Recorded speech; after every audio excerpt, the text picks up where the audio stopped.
نہ تو سیاہی چھائے گی اور نہ رسوائی، یہی جنتی ہیں کہ اس میں ہمیشہ رہیں گے۔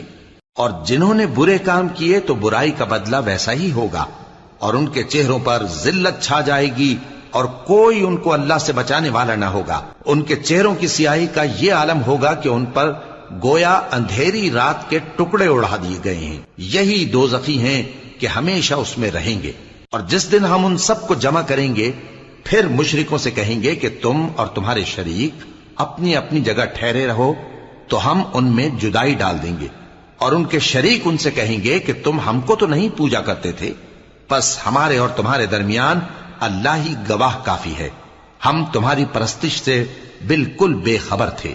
وہاں ہر شخص اپنے اعمال کی جو اس نے پہلے کیے ہوں گے جانچ کر لے گا، اور وہ اپنے سچے مالک اللہ کی طرف لوٹائے جائیں گے، اور جو کچھ وہ جھوٹ باندھا کرتے تھے سب ان سے جاتا رہے گا۔